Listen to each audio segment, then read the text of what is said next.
안녕하세요. 네, 뭐 제가 어색하겠죠. 여러분들이 뭐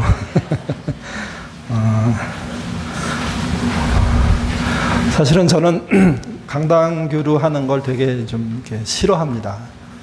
새로운 사람 만나는 거 되게 힘들고, 그리고 교류를 하는데 왜 설교만을 가지고 교류를 할까? 이게 상당히 의문이에요. 이왕 교류할 거 교회가 반반 움직여서 함께 만나서 뭐 이렇게 뭔가 교제도 좀 하고, 그다음에 얼굴도 좀 알고 그래야 되는데, 강당교류를 오래 했지만 맨 목사 얼굴만 하는, 다른 분들은 뭐 이렇게 오지도 않는, 오늘도 그렇죠. 여러분 교회에서는 새 마음으로 누가 가셨나요? 네, 그게 오히려 훨씬 좋을 것 같은데, 저희 교회는 목사님 혼자 다녀오시라고 올해는 박두권 목사님 맞이해서 예배 드리겠다고. 그래서 뭔가 어색한 하여튼 좀 잘 발전됐으면 좋겠습니다. 강당교류는 원래 그 건강한 작은교회 연합, 이전에 개혁교회 네트워크라는 그런 저희가 모임을 만들 때부터 교회들 안에 서로 교류의 장을 만들고, 그게 예배의 장이면 좋겠다라고 해서 시작했습니다.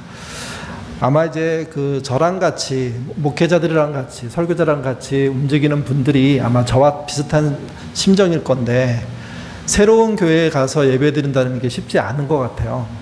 그래서 오랜 기간 동안 꽤 해왔음에도 불구하고 이렇게 뭐 활발한 교제, 또 서로를 아는 교제에서는 좀 약한 것 같습니다. 그럼에도 불구하고 이런 교제를 하는 것은 우리가 목회자 모임으로 연결된 교회가 아니라 교회 연합으로 있는 그런 교회라는 것을 좀 알리고 싶은 거고요.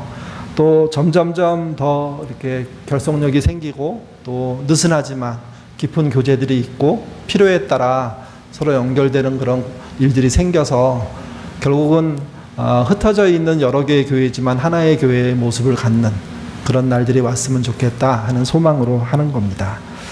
그래서 어색하지만 이렇게 해보는 거고요. 또 여러분들에게 조금이라도 도움이 되고 교제가 되는 그런 시간이었으면 좋겠습니다.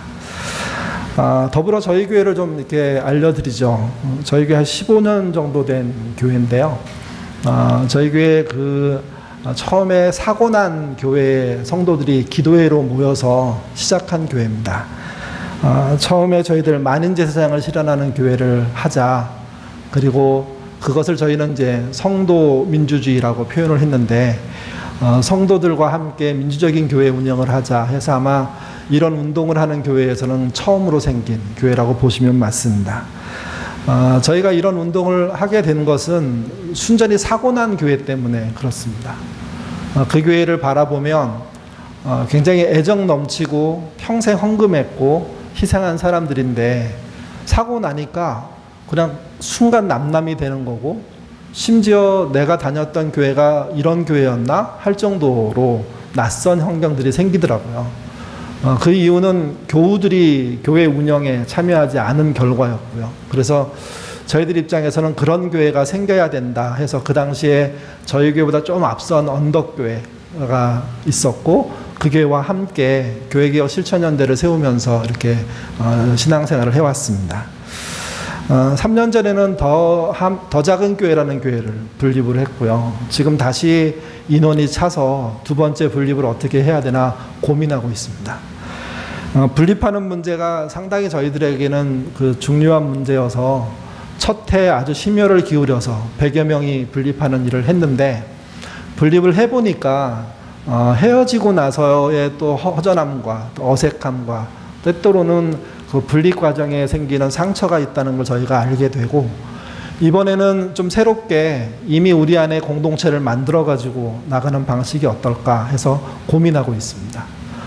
저희 교회가 이런 분립을 할 때 여러분에게 좋은 아이디어가 있다면 알려주시면 적극 수용할 의향이 있습니다.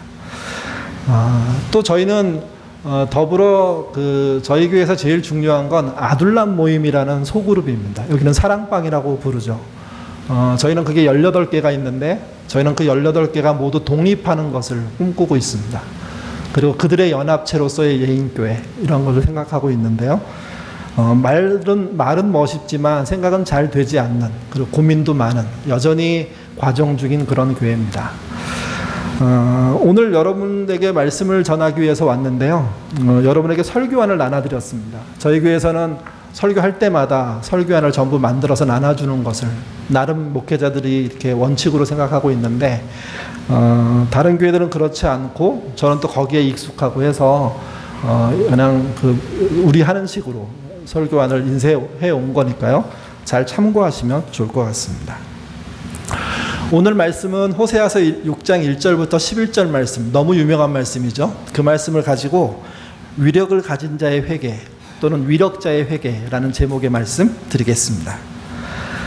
사람의 행동 의식 속에 무엇이 있느냐에 따라 행동이 결정이 됩니다.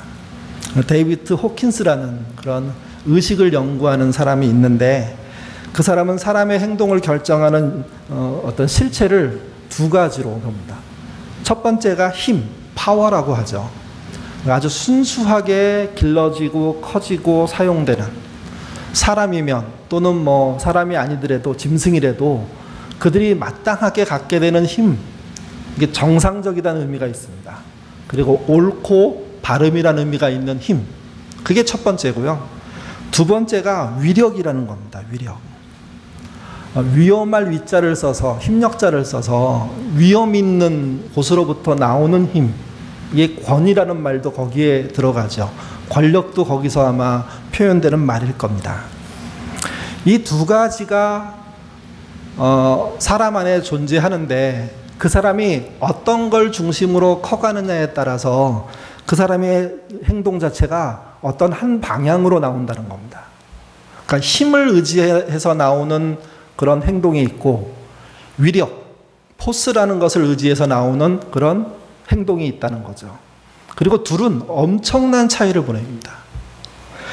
힘이란 단어, 파워를 설교안에 짧게 설명해 놨습니다. 제가 읽으면 이렇습니다. 사람이 스스로 움직이거나 다른 물건을 움직이게 하는 근육작용이나 어떤 일을 할 수 있는 능력이나 역량 말합니다. 그러나 영어로 표현하면 에너지죠. 힘의 특징은요, 자연스럽습니다. 인위적으로 만들어내는 게 아닙니다. 그 사람이 천천히 길러지면서 갖게 되는 거죠. 아이가 뒤집게 되고, 그 다음에 무릎을 꿇고 기게 되고, 그리고 어느 날 손을 잡고 서게 되고, 손을 놓고 걷게 되는 게, 그게 전부 힘입니다.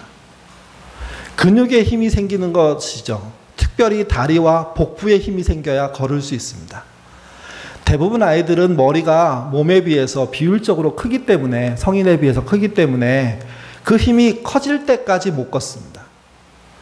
오늘날 좀 육아 교육에서 대단히 잘못된 생각 중에 하나는, 아이가 자기 개월수에 맞춰 다른 친구들과 같이 걸을 때 걷고 어떻게 해야 된다고 이게 순서를 정해 놓죠. 그 말은 틀린 말입니다. 그 아이가 스스로 힘을 키워서 언젠가 걷게 되는 것이고 언젠가 뛰게 되는 겁니다.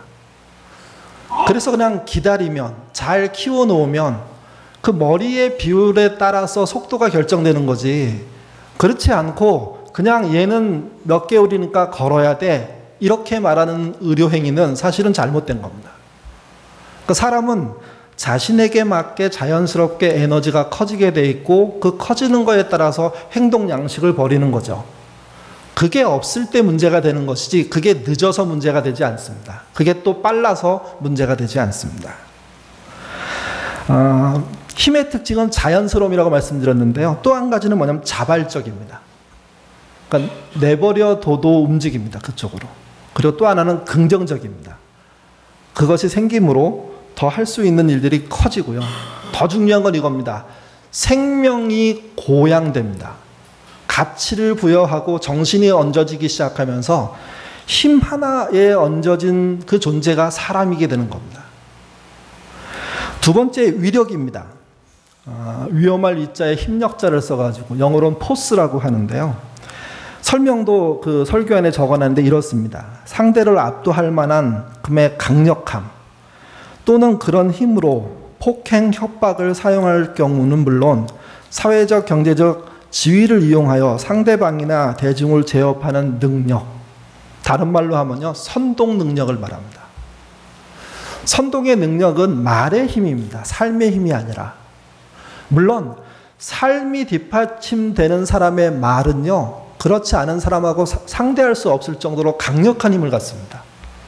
그 사람이 너무 자연스럽게 정상적으로 그리고 긍정적인 생명력 있는 힘을 키워왔음에도 왔는데, 그가 자기의 삶을 기반으로 얘기를 시작하면 그건 특별한 예화가 필요 없이 강력한 다이나믹을 만들어냅니다. 이거는 위력이 아닙니다. 힘입니다. 근데 위력은 그런 식으로 커오는 게 아니고요, 무언가 조작되는 겁니다. 어떤 목적을 위해서 각색되는 겁니다. 연출되는 겁니다. 어떤 걸 이루기 위해서 점점점 그 모양으로, 자기는 삶을 그렇게 살지 않는데 겉으로는 그렇게 표현하는 거죠. 그렇게 선동하는 거죠. 그렇게 이끌어가는 거죠. 그렇게 끌어당기는 겁니다. 위력에서 제일 중요한 그 특징은요, 억지로입니다. 그러니까 본인도 억지로 그 일을 하고 있는 거고요, 반대로 그 말에 끌려오는 사람들도 대부분 억지로 합니다. 인위적입니다. 그리고 부정적입니다. 제일 중요한 건 이겁니다. 생명을 약화시킵니다. 그러니까 힘은 생명을 강화시키는데 위력은 생명을 약화시키는 겁니다. 다시 한번 정리하면 이런 겁니다. 힘은요, 사람에게 꼭 필요한 생명과 에너지를 주지만 위력은요, 그것을 빼앗아서 고갈시킵니다. 힘은요, 끌어당기고 일치하게 만듭니다. 이 일치가 어거지가 아닙니다. 자리 배치라는 것을 스스로가 이렇게 하는 것처럼, 수술을 한 사람들이 속에 있는 내장을 열어가지고 의사들이 이렇게 만지고 난 다음에 다시 치료가 잘 되고 나서 봉합해 놓으면 그 안에 있는 위장이 의사가 배열한 대로가 아니라 원래 있었던 자기 자리로 돌아가기 시작하거든요. 그게 힘입니다. 자연스럽게 그동안 활동했던 영역들을 확보해내는 것, 그게 힘인데, 위력은 물리치는 겁니다. 분열시키는 겁니다. 힘은요, 참 기쁨을 줍니다. 그리고 이 기쁨의 실체는 뭐냐면 나를 이기는 기쁨, 나의 갈등을 풀어내는 기쁨, 나의 미숙함을 성숙시키는 기쁨, 그런 기쁨을 주는데, 위력은 그렇지 않습니다. 위력은 만족감을 줍니다. 남을 이기는 것에서의 만족을 느끼기 시작할 때 가장 심각합니다. 위력을 추구하는 분들이 왜 말도 안 되는 그 방향으로 가느냐 이렇게 얘기하는데, 아니요, 남을 이겨보는 기쁨들이 쌓이면서 이기는 게 인생의 전부라고 생각하기 시작하는 거예요. 그리고 그 싸움에 나가는 걸 너무 즐거워한 거죠. 힘은요, 진실됩니다. 숨길 게 없습니다. 꾸밀 게 없습니다. 있는 그대로 표현하고 그것을 포장할 이유가 없습니다. 위력은 그렇지 않습니다. 꾸며야 됩니다. 오늘 제가 이 교회에 올 때 복장을 어떻게 하고 가지 고민했습니다. 이렇게 하고 와도 괜찮으신가요? 네, 목사님 이렇게 평상시에 하시나요? 저희도 이렇게 하거든요.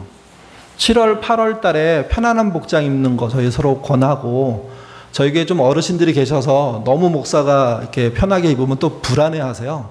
그래서 여름에만 그렇게 하자. 저희는 그렇게 하거든요. 저희가 그렇게 하고 있어서 박덕흠 목사님 오실 때, 목사님 그 마이도 입지 마시고 그냥 와이셔츠나 티 입고 오시라고 그랬더니, 그분 이렇게 마음속에 좀 뭐가 이렇게 생각이 있으셨는지, 그 와이셔츠 하나 입고 그 다음에 그 마이 입고 오셨어요. 그래서 저희가 벗으시라고. 제가 여기 올 때도 무슨 고민을 했냐면, 여기 만약에 외부에서 오는 사람들이 정장을 하고 가야 되는데 내가 이렇게 가면 혹시 일이 생기지 않을까 해서 이제 그 카페나 유튜브를 뒤져봤더니 목사님이 편안하게 설교하시더라고요. 그러니까 위장하지 않아도 목사를 목사로 볼 수 있는 거, 그게 사실은 힘에 의한 것이고, 위력에 의하면 제가 이렇게 오면 큰일 나요. 이미 은혜가 떨어졌어요. 예배를 저렇게밖에 못 드리나? 저 사람 목사 맞아? 이렇게 생각해요, 이게. 그러니까 저도 이제 다른 교회 불려갈 때는요, 그 교회가 어떤 교회일까 생각한 다음에 복장도 결정을 합니다. 좀 편하게 자연스러움을 추구하는 교회에는 그냥 이렇게 가도 되지만, 그렇지 못한 분들에게 제가 이렇게 가갖고 괜한 상처를 줄 이유가 없잖아요. 근데 그들은 왜 그렇게 그걸 정상으로 보냐면, 무언가 포장되고 정리되고 갖추는 것을 훈련받았기 때문입니다. 그게 나쁜 경우에는 위력에 의해서 억압된 상태이고요. 좋은 경우에는 예의를, 우리나라식으로 예의를 포함한다, 이렇게 표현할 수가 있는 거죠. 그래서 힘은요, 사람을 사람답게 만듭니다. 위력은요, 사람을 사람답지 못하게 만듭니다. 그래서 우리는 구분해야 됩니다. 힘의 사람인가, 위력의 사람인가. 세상은 힘의 사람들이 지배할 것 같지만 대부분 그렇지 못합니다. 위력을 가진 자들이 앞장서고 일하기 때문에 지배합니다. 근데 나중에 가서 위력을 가진 자를 통해서는 반드시 실망하게 돼 있습니다. 한계가 나올 수밖에 없게 돼 있습니다. 그때서야 우리가 깨닫죠. 우리가 힘으로, 제대로 된 순수한 힘으로 살아야지. 근데 우리가 죄인인 것이 맞는 것은 너무 쉽게 순수한 힘을 키우는 걸 잊어버리고 위력된 모습으로 자기를 세우려고 하는데 빠진다는 겁니다. 데이비 호킨스가 사람의 힘, 에너지를 이렇게 표현한 수치가 있습니다. 개인이 연구해서 표현한 거기 때문에 완벽하다 이렇게 볼 수는 없는데요. 설교 안에 표로 하나 그려놨습니다. 한번 보면서 제가 그걸 설명을 드리죠. 여기 등장하는 제일 밑에 20부터 제일 위에 1000까지는요. 10의 n승을 말합니다. 그러니까 제일 밑에 20은 10의 20승입니다. 여러분 1승이 올라갈 때마다 숫자의 크기가 2배로 뻥뻥 뛰는 걸 감안하시면 10의 20승에서 10의 1000승의 차이는 어마어마합니다. 그러니까 쫓아갈 수가 없는 거죠. 아니 10의 1승에서 10의 2승 차이도 엄청나게 큽니다. 거기 등장하는 위력은 밑에 부분에 있습니다. 위력의 가장 밑에 단계를 뭐라고 하면 수치심입니다. 여러분 수치심의 힘이 20입니다. 죄책감은요 30이고요. 무감정은요 50으로 봅니다. 슬픔은 75고요. 두려움은 100이고요. 욕망은 125입니다. 분노는 150입니다. 그리고 자부심도 175입니다. 자부심이란 말을 우리는 좋게 생각하는데 그게 인위적이라는 겁니다. 내가 긍정적으로 생각해야 돼. 좋게 말해야 돼. 이 태도 자체가 자부심으로 볼 수 있다면 그렇다고 하더라도 그것은 힘이 아니라 위력에 속해 있는 어떤 조작된 모습이라는 거죠. 이게. 그에 비해서 199를 넘어서서 200으로 넘어가면 힘의 영역으로 속한다고 말합니다. 힘의 제일 밑에가 뭐냐면요. 용기입니다. 자부심하고 용기는 내용이 다른 겁니다. 그러니까 자부심이라는 것은 본인을 그렇게 보도록 스스로 이렇게 훈련하고 스스로 정신적으로 자기를 만들어내는 과정이라면 용기는 두렵고 떨리지만 그걸 해야 하기 때문에 도전하는 걸 말하는 겁니다. 그러니까 용기와 자부심은 급이 다릅니다. 용기 위가 중립성입니다. 이거 잘 보셔야 됩니다. 우리는 용기가 대단히 높을 것 같은데 아니요. 용기보다 높은 힘이 뭐냐면 중립성이에요. 두 이야기를 들을 줄 아는 거예요. 그리고 둘 다 버리지 않고 둘 다 수용하고 그게 250입니다. 한 걸음 더 나가면 자발성이 더 높습니다. 그게 310이라고 얘기합니다. 한 걸음 더 나가면 수용성, 남의 것을 더 많이 내 것보다 받아들이는 능력, 그게 350입니다. 그리고 논리적인 사고, 합리적인 사고, 이성이 400입니다. 사랑, 이성보다 더 큰 게 뭐냐면 사랑인 겁니다. 논리적으로 설명해내서 따라가야 되지만 사랑 때문에 논리를 넘어서는 행동을 하기 시작하죠. 죄인을 사랑하게 되고 원수를 수용하게 되고 말도 안 되는 가치를 가진 사람을 손잡아주는, 자녀가 배반해도 끝까지 부모가 사랑하는 것은 그분이 이성을 넘어서는 행동을 하고 있는 겁니다. 그 사랑이 500입니다. 그리고 진정한 기쁨, 인위적인 기쁨이 아니고요. 정말 성실하게 살아서 찾아오는 인생의 희열들, 감사를 내포한 소망들, 그 기쁨이 540이고요. 그리고 그걸 더 넘어가서 평화, 이너피스, 내면의 평화는 물론이고요. 세상의 평화, 샬롬, 이 평화를 이루는 게 600입니다. 그리고 깨달음에 이르면 수치가 애매해집니다. 700부터 1000 사이라고 얘기합니다. 왜 제가 위력과 힘이라는 것을 자세하게 설명한 학자의 이야기를 여러분에게 전달해 드리냐면, 신앙은요, 힘에 속하는 거예요. 위력에 속하는 게 아닙니다. 자연스럽게 연합되는 것, 공동체의 힘이죠.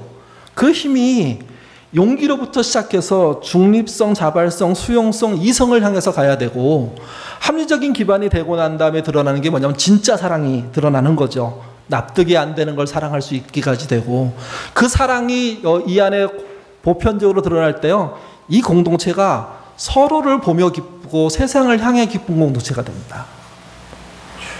저희 어렸을 때 그 교회를 좋게 말해라, 목사님을 좋게 소개해라, 긍정적인 말말을 해라, 그거는 175에 해당하는 자부심이에요. 교회는 그 위의 단계를 실현하는 곳이라는 거죠.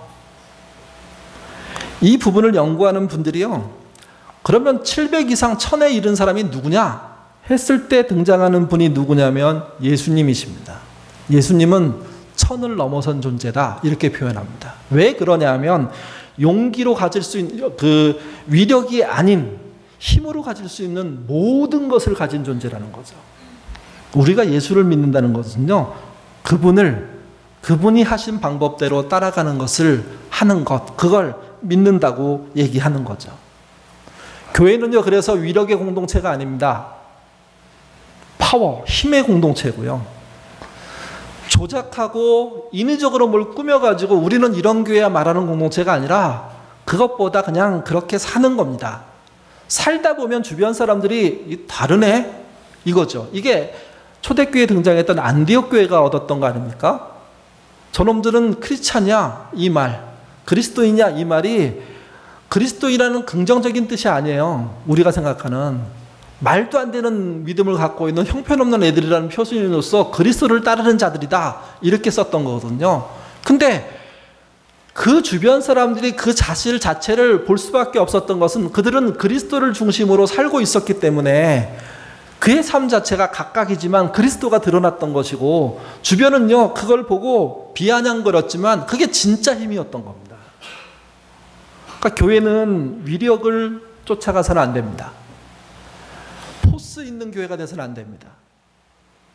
카리스마틱한 교회가 돼서는 안 됩니다. 교회는요, 은근하지만 누구도 찢을 수 없는 힘이 있고, 정말 합리적으로 움직이고 있음에도 불구하고 사랑을 돋보이게 하는, 그래서 합리가 무너지는, 때때로는 합리가 뒤로 물러서는, 때때로는 사랑 때문에 논리적인 논쟁들이 멈추게 되는, 사랑이 아니라 사람 때문에 그런 모습이 있을 때, 그게 예수께서 우리에게 허락하신 진정한 교회라는 겁니다. 우리가 교회를 추구할 때 이런 그림이 없이 성장 중심으로 생각하면 위력을 갖는 교회가 될 수밖에 없습니다. 오늘 오다가 차에서 내려가지고 그 옆에 교회, 제가 조금 일찍 와서 감리교회 카페에 가서 앉아서 커피, 물 마시면서 설교 이렇게 원고 보고 있었는데요. 뭐 그 교회가 좋다 나쁘다는 뜻이 아닙니다. 그 교회가 좋다고 한다면 그 교회 내에 자연스러움이 힘이 돼야 되는 거죠. 뭐 지난번에 왔을 때는 주차장이 없었는데 새로 생겼더라고요. 이 교회가 나름 뭔가 더 커지고 있구나. 근데 만약 그 커지는 게 힘이라면, 그게 그들이 바라는 거라면, 그거는 잘 갈 수가 없다는 거죠. 더함도 똑같습니다. 위력이 아닌 하나님께서 허락하신 힘, 거기에 의해서 커가시기를 바라고요.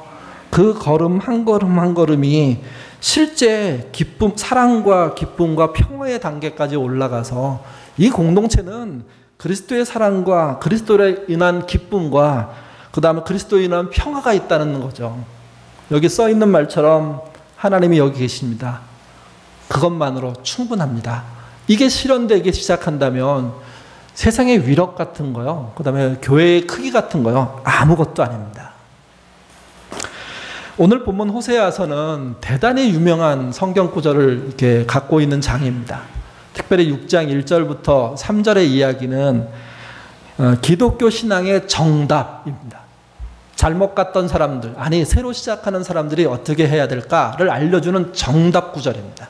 그래서 아마 교회 좀 다니신 분들은 이 구절로 인한 설교 말씀 많이 이렇게 읽고 들으셨을 겁니다.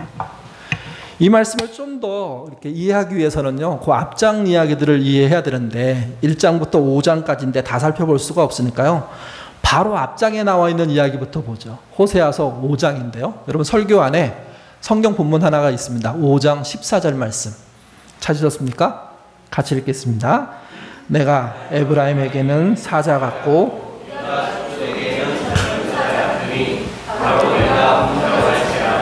내가 탈취하여 갈지라도 건져낼지.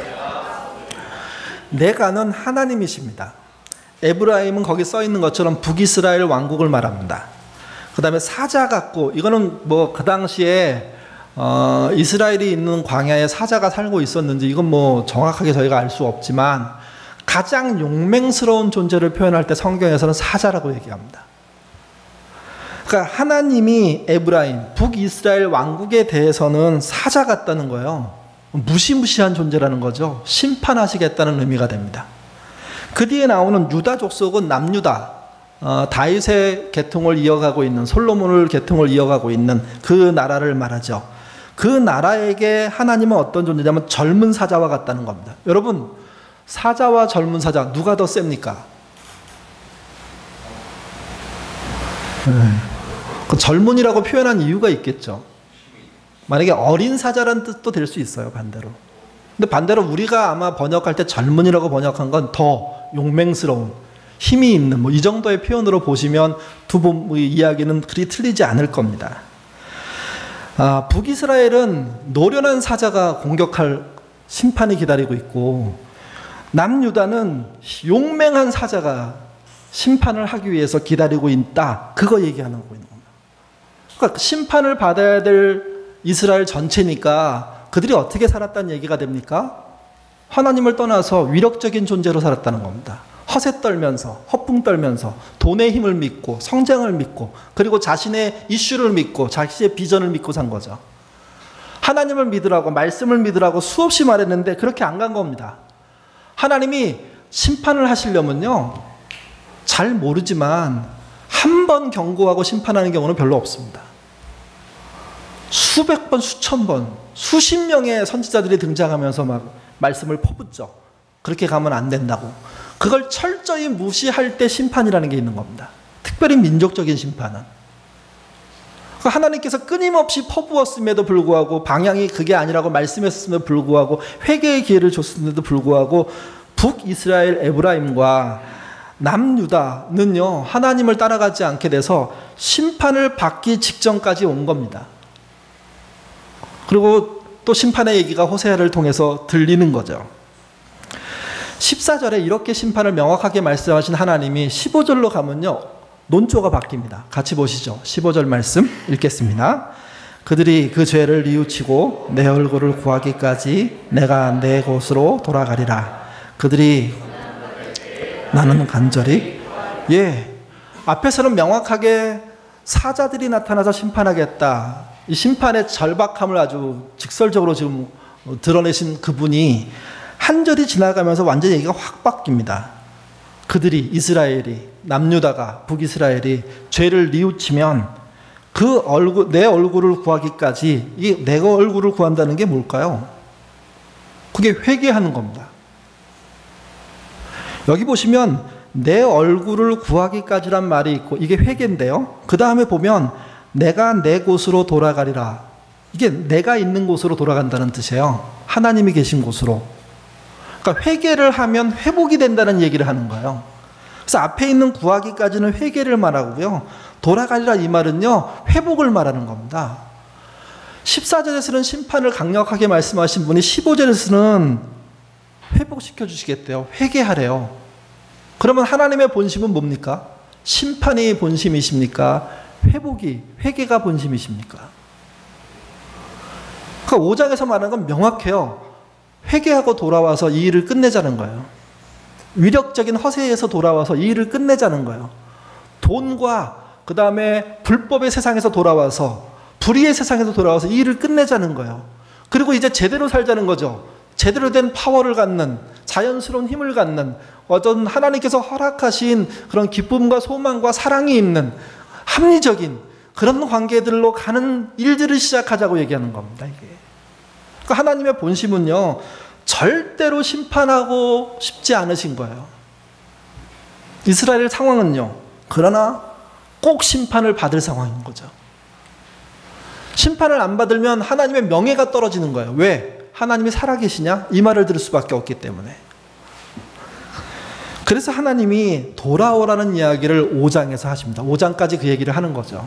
그리고 이제 6장에요. 하나님이 돌아오라는 이야기를 하고 난 다음에 이스라엘의 북이스라엘과 남유다의 반응을 적어 놓은 겁니다. 거기가.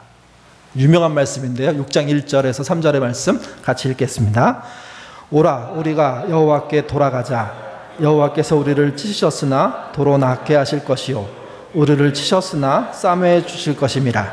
여호와께서 이틀 후에 우리를 살리시며 셋째 날에 우리를 일으키시니 우리가 그의 앞에서 살리라. 그러므로 우리가 여호와를 알자. 힘써 여호와를 알자. 그의 나타나심은 새벽비까지 어김없나니 비와 같이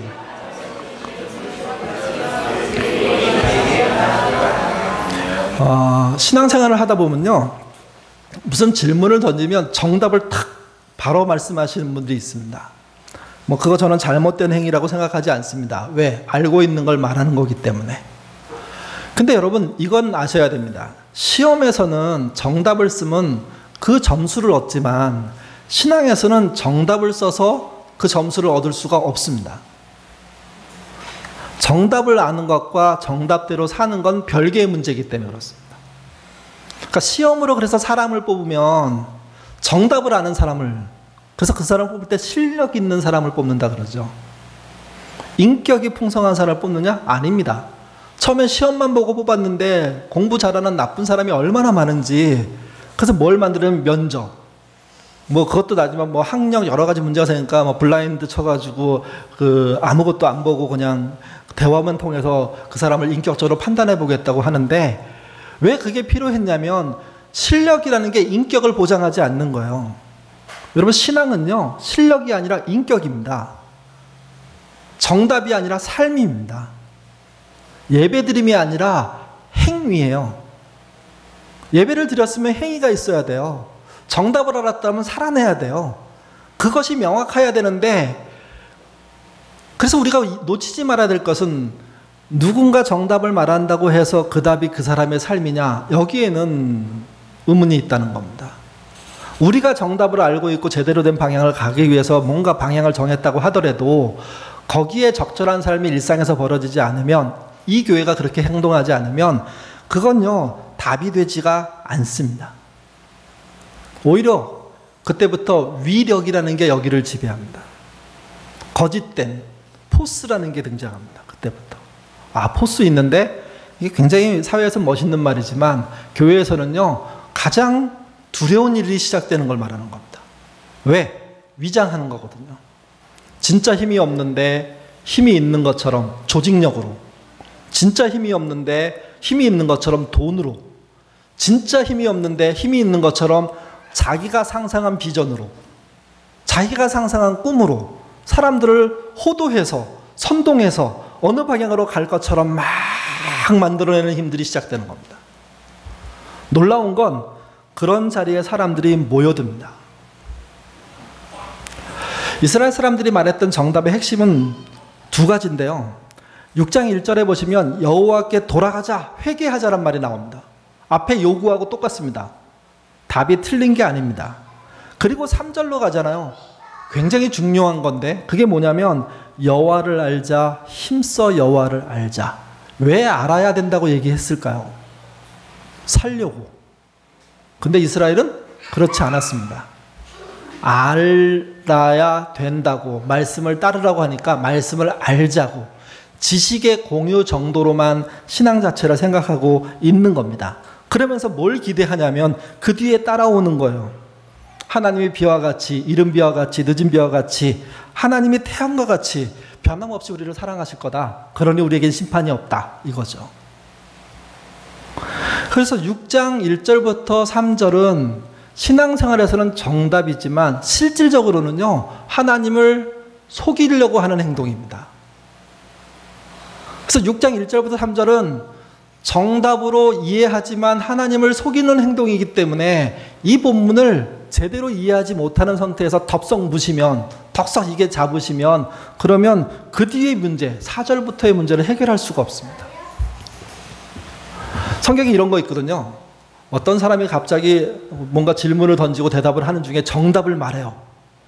특별히 그런 그 젊은 관원이라는 사람이 내가 뭘 해야 구원을 얻으리까? 뭐 이렇게 던지잖아요. 그랬더니 예수님이 또 질문을 던지시죠. 성경에는 뭐라고 말했냐? 그랬더니 내 이웃을, 하나님을 사랑하고 이웃을 사랑하라. 이렇게 말씀. 그게 정답이다. 그렇게 해라.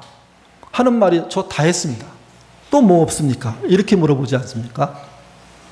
그때 예수님이 그 사람이 다 했다는 게 사실이면 너 정말 대단하다 칭찬해야 되는데 칭찬하지 않아요. 그 다음에 뭘 끄집어내죠? 네가 소유하고 있는 모든 돈, 재산을 털어서 나눠주고 나를 따라와라. 그게 너한테는 진짜 답인 것 같다. 이 말은 이런 말이 아니에요.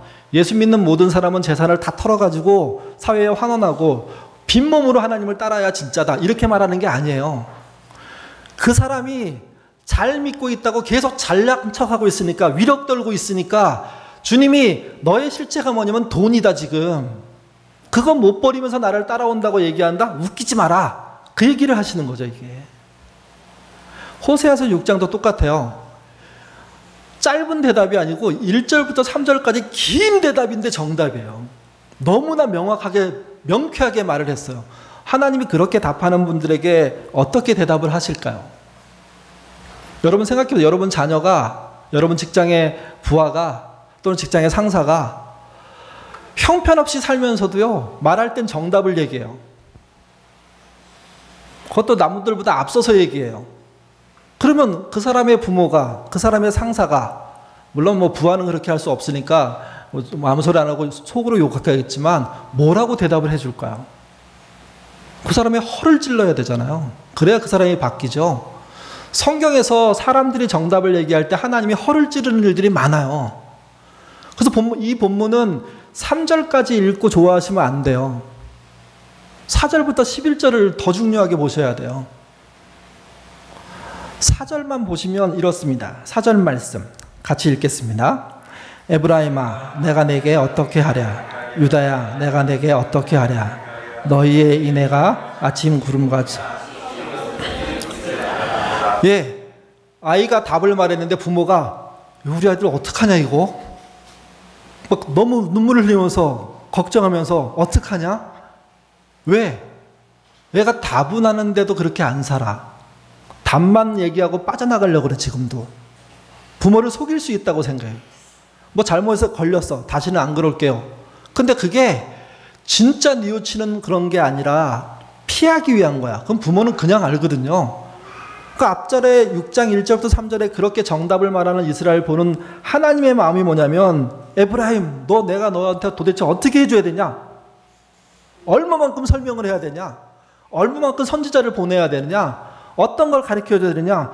이미 충분히 가르쳐줬음에도 불구하고 뻔질뻔질하게 답만 얘기하고 있는 그 모습 앞에 하나님이 발을 동동 구르면서 가슴을 치는 거예요. 그 구절은요. 유다야 도대체 어떻게 하냐 너를. 너희의 인애는, 이때 인애는요 거기 세 가지로 써놨죠. 회개, 사랑, 고백이라고요. 그들이 한 행동이에요. 그들이 할 만큼 하는 거죠. 근데 그게 실제 뒤에 어떻게 따라오냐면 아침 구름이나 쉬 없어지는 이슬 같답니다. 해가 뜨면 사라지는 거예요. 등산을 하는 사람들은요 해가 뜬다는 것이 확신 있으면 산에 오릅니다. 물론 구름 속에서, 안개 속에서 산 가는 것도 굉장히 멋있습니다. 근데 놀라운 건 일정 시간이 지나서 10시나 11시 이렇게 어간되면 산에서는 어떤 일이 벌어지냐면요, 구름들이 해체되는 일들이 벌어집니다. 막 샥, 이게 빠른 그 동영상으로 찍어갖고 빠르게 돌리면 이게 막 움직이면서 사라져버려요. 이게요. 여기 등장하는 그 말, 구름, 이슬이 그런 뜻입니다. 그들의 회개, 그들의 뉘우치는 모습, 1절과 3절의 정답, 그게 그냥 사라지는 빈말이라는 겁니다. 위력을 가진 자의 참 큰 어려움은요, 잘못을 뉘우쳤음에도 불구하고 힘으로 돌아갈 줄 모릅니다. 위력을 추구하는 신앙의 문제는 뭐냐면 하나님이 그 죄를 지적했더니 나는 알아로 빠져나갔다고 생각하는 거예요. 나는 그걸 알고 있어서 이미 그래서 나가는 거죠. 한마디로 6장 1절부터 3절은 잘난 척이에요. 아는 척하는 거예요. 그리고 말해요. 하나님까지 이해했어요. 우리를 찢었으나 도로 낫게 하실 것이다. 우리를 찢었으나 싸매어 주실 것이다. 왜? 하나님은 그러신 분이니까. 진정한 회개를 하는 자를 심판하지 않으시니까. 그 속성을 알고 자신 있게 답을 얘기하는데 그들은 회개하지 않는 거죠. 또 말합니다. 새벽빛같이 어김이 없나니 비같이 땅을 적시는 늦은 비와 같이 우리에게 임하신다. 이게 회복을 의미하고 다시 시작을 의미하고 변함없음을 말씀해 주는 건데 이것도 그들이 너무 자신감 있게 얘기하는 겁니다. 위력적인 사람이 되려면 기본 조건이 하나 있습니다. 그게 뭐냐면요. 기억력이 좋아야 돼요. 힘의 사람은 기억력이 필요가 없어요. 왜 그러냐면 과거의 일을 잊어버려도 불안하지가 않아요. 왜냐하면 그때도 진실되게 애썼으니까 지금도 그냥 그대로 가면 되거든요. 그러니까 힘의 사람들은 과거가 뭐 어떻게 됐고 내가 뭘 했고 이런 게 중요하지가 않아요. 지금 이 걸음을 천천히 가는 게 중요한 거예요. 그 사람들은요, 자기에게도 그렇지만 남에게도 그래요. 그 사람이 과거에 어떻게 살았냐, 그게 중요하지가 않아요. 왜? 내가 그 사람을 만났다는 게 중요한 거예요. 그리고 이제 내가 그에게 해야 될 일이 뭘까? 그는 나에게 해야 될 일이 뭘까? 그래서 현실이 중요해요. 자기가 믿고 있는 바를 천천히 끊임없이 걸어가죠. 여러분, 위력적인 사람들은요, 자기를 계속 포장해 왔기 때문에 내가 지금 입은 그 껍딱, 이 표피가 언제 만든 건지 기억해야 돼요. 이걸 기억 못하면 그때부터 꼬여요. 왜? 모든 게 거짓말이었기 때문에. 물론 진실도 있죠. 근데 거짓말이 집약체이기 때문에 어떤 게 꼬이면 다음 얘기가 안 풀려버려요. 전부 다. 자기는 논리적으로 그걸 연결시켜 놨거든요. 설명해 놨거든요. 그러니까 위력적인 사람들의 어려움이 그거예요. 그래서 그들이 뭘 발전시키냐면 기억력을 발전시켜요. 기억력이 남다르게 뛰어날 수밖에 없어요. 사실은. 그래서 정답을 얘기하는 거예요. 하나님을 진정으로 의지하는 백성들은 그런 정답이 필요하지 않고요. 잘못했습니다. 자기가 한 행동에 대해서 하나님이 지적하시는데 답을 얘기하지 않아요. 답은 의미가 없으니까 잘못했습니다. 다시는 그 길로 안 가겠습니다. 도와주십시오. 이 문제 해결하고 하나님이 원하신 만큼 가려고 애쓰겠습니다. 도와주십시오. 완벽하게 정답을 이루겠다고 말하지도 않아요. 자기가 못할 걸 알기 때문에. 그게 위력과 힘의 차이인데 이스라엘이 멸망한 이유는 간단합니다. 그들은요, 하나님께서 허락하신 힘이 아닌 본인들이 꾸며낸 위력에 의해서 살고 있었던 거예요. 그리고 그 신앙의 가장 큰 특징이 뭔지 아십니까? 기억력입니다. 정확하게 답을 말하는 거예요. 여러분, 국정농단에 대한 재판을 보시면서 불리한 건 잊어버리고 그 다음에 유리한 건 상세하게 기억해내잖아요. 그게 위력자의 특징입니다. 하나님의 진정한 힘을 의지하는 사람은요, 잘못했습니다. 그건 아닙니다. 이렇게 명확해요, 그게. 근데 그 사람들은 필요한 건 기억해내고 없는 건 없애버리는 쪽으로 계속 가는 거죠, 이게. 그리고 그거를 카운팅하는 거, 그거를 메모해 놓는 거, 그거를 뭔가 어디서 찾아내는, 여기에도 혈안이 되어 있습니다. 그 힘을 추구하는 사람들이 잘못하면 편법을 쓰지 않아요. 잘못을 시인해요, 그냥. 위력을 가진 자들이 잘못하면요, 온갖 방법을 동원해서 그걸 감추고 왜곡시켜요. 그리고 그 현장에 안 나타나요. 저희 교회 변호사가 하나 있는데 우리나라에서 그 방송을 많이 타는 변호사 한 분이 있어요. 제가 그분하고 이렇게 설교 시간에 그분을 향해서 말을 했는데, 변호사가 딱 한 명씩만 있었으면 좋겠다. 더 이상 막 끄집어내갖고 희한한 걸 만드는 그런 변호론 말고 1대1로만 딱. 그래서 그 사람이 솔직하게 말할 수 있도록 도와주는 변론이 필요하다. 그러지 않으면 변호사 많은 쪽이 이기지 않느냐. 위력 사회는요, 변호사 많은 쪽이 이깁니다. 왜? 그 모든 것을 조작해내는 힘으로 이기는 거기 때문에요. 정리하면 이렇습니다. 한국교회의 문제가 뭘까요? 우리 교회들의 문제가 뭘까요? 신앙을 예배와 헌금, 교회 일로 평가하는 겁니다. 그거 여러분 중요한 일임에도 불구하고 사실 신앙은 어떻게 평가해야 되냐면 하나님의 잣대로 평가해야 되거든요. 그게 공평과 정의와 사랑이죠. 그가 공간이 어디든 상관없이 공평과 정의와 사랑으로 산 사람이냐, 이게 중요합니다. 이게 주일날 너무 회사 일이 많아서 예배를 못 드릴 수도 있어요. 회사에서 홀로 기도하는 것을 예배를 대체할 수도 있어요. 그런 일이 회사의 압력으로 여러 번 반복돼서 먹고 사는 일을 할 수밖에 없기 때문에, 가족을 책임질 수밖에 없기 때문에 그런 일을 할 수밖에 없을 수도 있어요.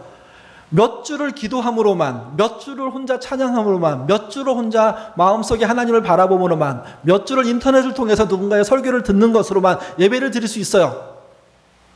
그렇다고 해서 믿음이 없다고 말할 수가 없다는 거죠. 그 상황과 하나님을 추구하는 열심들이 그에게 있다면 그는 예배 시간에 이 공간에 있지 않아도 예배를 드리는 것이고요. 예배 시간이 아닌 곳에서도 하나님을 향해서 갈 수 있는 실제적인 힘이 있는 거죠, 이게. 그 힘의 내용은 뭐냐면 예배라는 그게 아니고요. 그가 공평을 향해서 사는 사람이냐, 정의롭기 위해서 책임지는 역할들을 하고 있는 사람이냐, 사랑으로서 우리의 논리적인 합리성을 이겨나가는 사람이냐, 이걸 구현할 때 가능한 거예요, 이게. 위력의 신앙인들은요, 기억력으로 신앙한다고 말씀드렸습니다. 그러니까 똘똘해 보이는 것으로 신앙해요. 진정한 힘을 의지하는 신앙인은 삶으로 합니다. 내 삶에서 누군가를 해방시켜요. 내 삶에서 누군가를 협력적으로 자기가 서요. 내 삶에서 가장 지금 연약함을 겪고 있는 사람이 눈에 띄어요. 그래서 다른 사람보다 더 우선해서 그를 챙기는 일들을 할 수밖에 없는 거죠. 진정한 신앙은요, 가정에서도 그렇게 해야 되고 교회에서도 그렇게 해야 되는데 한 걸음 더 나가서 일터와 세상에서 그렇게 해야 돼요. 진정한 신앙은요, 보이는 곳은 물론이고요, 보이지 않는 곳에서도 그렇게 할 수 있어야 돼요. 우리나라가 학력사회이기 때문에 유난히 기억력에 대해서 목매달고 있는 곳입니다. 암기력 좋은 사람이 출세하는 나라거든요. 창의적인 생각을 하는 사람들이 암기력 잘하는 사람들의 밑에 있기 때문에 눌려요. 그래서 암기를 못하니까 창의적인 생각을 해도 하대받는 경우들이 허다합니다. 근데 세상은, 변화는 창의적인 사고에서 나오거든요. 암기력에서 나오는 게 아니라.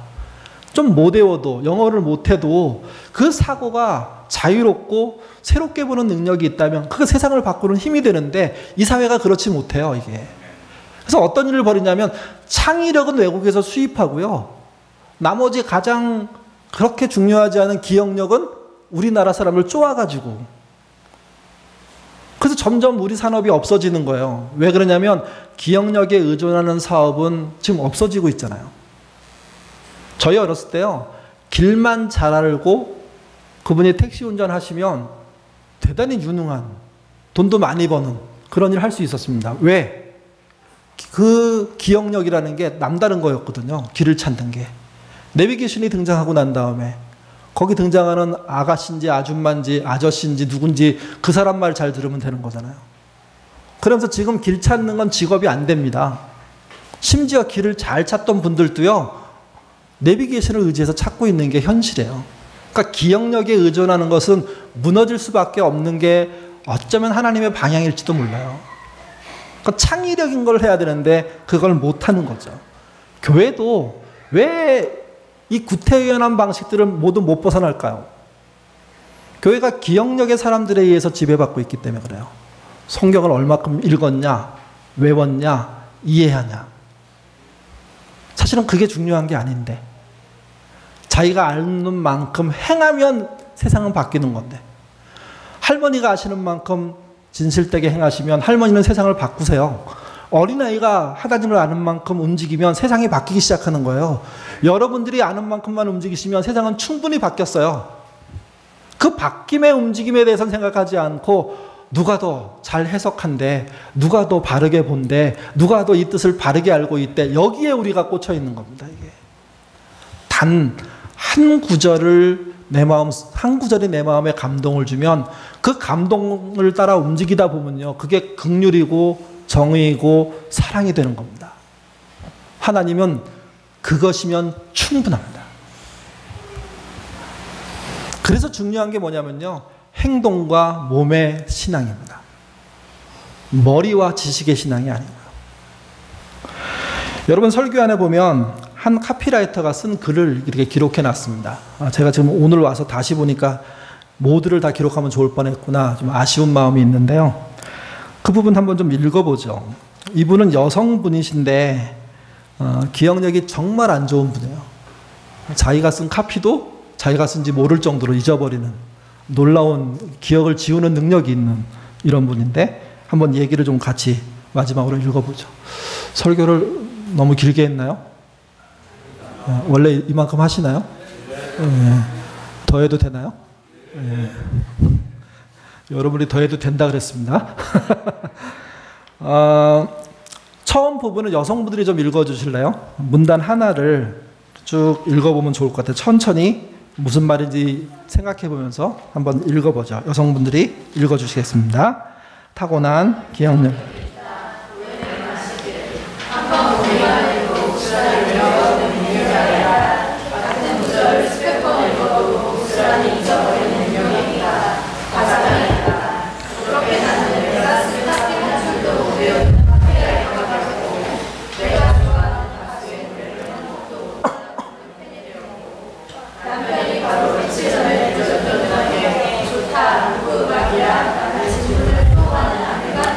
예, 남자들이 읽겠습니다.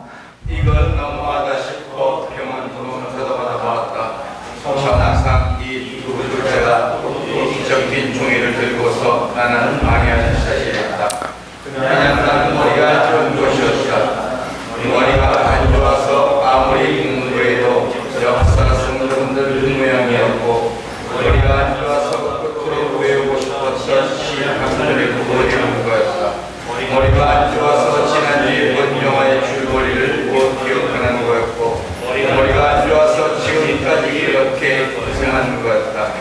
모두가 머리가 안 좋아서 일어난 일이었다. 아니, 정정하자 머리에 대한 영감이 있고 나타나는 건 아니었다. 하지만 유독 기억과 관련된 머리는 긍휼한 이야기. 예, 어떤 상황인지 이해가 되십니까? 나름 공부도 했고 카피라이터니까 나름 경쟁이 센 직장에 들어간 사람이에요. 그리고 괜찮은 카피도 써서 성과급도 받고, 또 그걸로 인해서 1년에 한 달을 쉬면서 여행도 다니는 그런 회사의 허락도 받을 수 있는 그런 분인데, 이분의 가장 큰 문제가 뭐냐면 카피라이터는 머리가 좋아야 될 건데 그게 없다는 겁니다. 그게. 뭐 음악을 들고 감동을 하는데 내가 어떤 음악을 들었고 감동을 했더라? 이건 기억이 안 나는 거죠. 심지어 영화를 봤는데 줄거리가 기억이 안 나요. 그런 분 계시지 않습니까?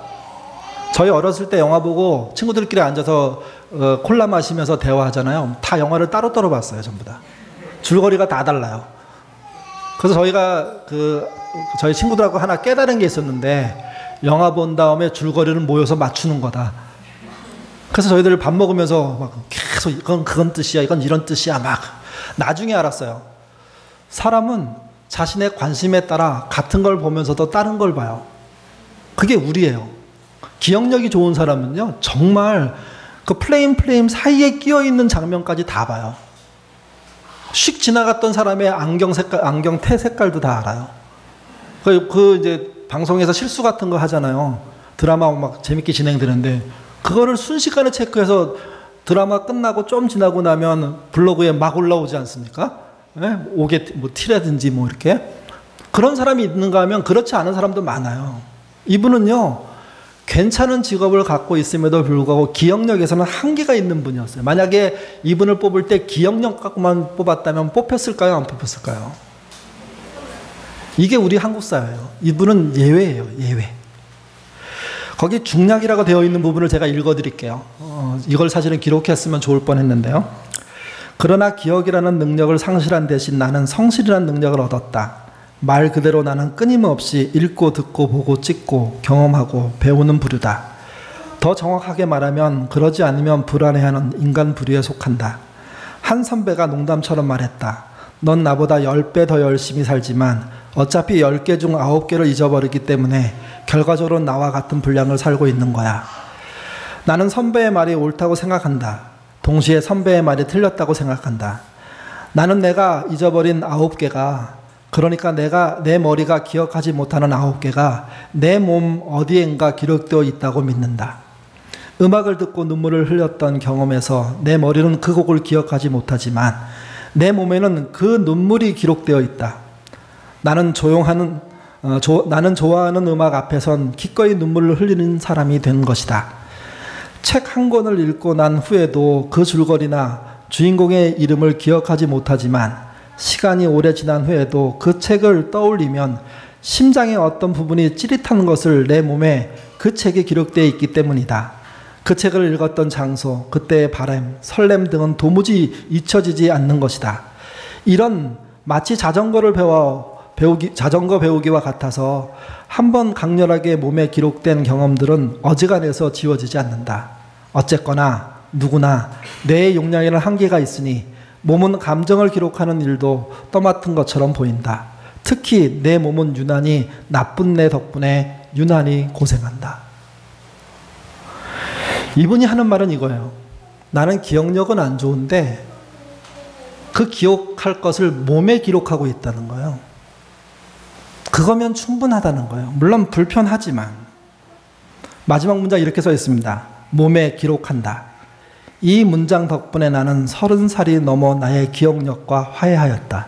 더 이상 나는 기억력을 책망하지 않는다. 부끄러워하지도 않는다. 진짜 실력은 기억력이 아닙니다. 신앙은 더 그렇습니다. 성경은 더 그렇습니다. 성경을 많이 배우면 신앙이 좋아질 것 같지만 천만의 만만의 말씀입니다. 기억력에 자기가 알고 있다는 것에 유희는 될지 모르겠지만 행동으로 옮기는 일은요 알면 알수록 더 어렵습니다. 그래서 진짜 우리가 지혜롭다면요, 이게 좀 죄송한 표현인데 하나님을 좀 덜 아셔야 됩니다. 지금까지 안 것만으로 자기가 하고 있는 게 뭔지를 보셔야 됩니다. 더 아시면 더 아실수록 기억력은 행복하겠지만 몸은요 기억력을 떠나서 자기 자신이 분열되는 모습을 볼지도 모릅니다. 성경을 읽지 말자는 뜻이 아닙니다. 성경에 대한 새로운 해석을 듣지 말자는 뜻이 아닙니다. 성경을 공부하지 말자는 뜻이 아닙니다. 공부해야 되고 읽어야 되지만 제일 중요한 건요, 그것에서 기억력을 남기는 게 중요한 게 아니라 새로운 해석을 하는 게 중요한 게 아니라 그 말씀 한 구절이 내 삶을 들어와서 나를 바꾸고 있느냐, 이게 중요한 겁니다. 이게 신앙은 그래서 기억력으로 하는 게 아니라 몸으로 하는 겁니다. 위력은 기억력을 부추깁니다. 그리고 똘똘한 사람을 신앙 잘한다고 얘기하는 사람으로 둔갑시켜줍니다. 우리는 그런 교회의 틀 안에 들어와 있는 겁니다. 이걸 흔들어버리고 더 많이 말씀을 못 읽는다고 하더라도, 모른다고 하더라도, 1년에 1독씩 하지 못한다고 하더라도, 아니 몇 구절밖에 모른다고 하더라도 그 말씀이면 충분하고 그 말씀을 들여다보려고 노력하고 쫓아가려는 애씀들이 있을 때 그나마 더 진보하는 은혜와 능력이 나타나는 거죠. 여러분, 새로운 해석이 나와서 여러분의 신앙이 커 보신 적 있으십니까? 합리적인 이해의 해석이 나와가지고 여러분의 신앙이 한 걸음 나가는 경우들이 있습니까? 생각보다 많지 않습니다. 합리성을 포기해서는 안 되지만 우리가 서로 하나님을 깊게 알기 위해서 말씀을 읽는 걸 포기하면 절대로 안 되지만 그 너무 많이 알고 있는 그 지식이 오히려 신앙을 왜곡시켜버리고 포스 떠는 사람들, 위력을 떠는 사람들, 감추고 숨겨야 되는 사람들로 나를 만들고 있진 않은지 우리 자신을 돌아봐야 됩니다. 우리의 선배들을 올라가면요, 그분들은 성경도 없이 하나님을 믿었습니다. 성경도 없이 순교했습니다. 성경도 없이 자녀에게 신앙을 물려줬습니다. 성경도 없이 그들은요, 하나님이 살아계시다는, 나를 사랑한다는 선교사와 앞에 서 있는 전도 부인의 말 한마디 믿고 그 말씀이 나를 감동해서 지난 시간의 삶들을 내려놓고 새로운 삶들을 살기 시작하고, 내가 이제 죽을 날이 다 됐는데 하나님 앞에 민망한 모습은 되지 않아야 되지 않겠냐 하는 태도로 자기의 조금 움켜쥐고 있었던 물질들을 내놓고, 자기의 생계수단이었던 땅을 내놓고, 자기의 관계 속에 있는 자녀들을 하나님께 내어드리는 그런 일들을 해서 지금 우리 교회가 된 겁니다.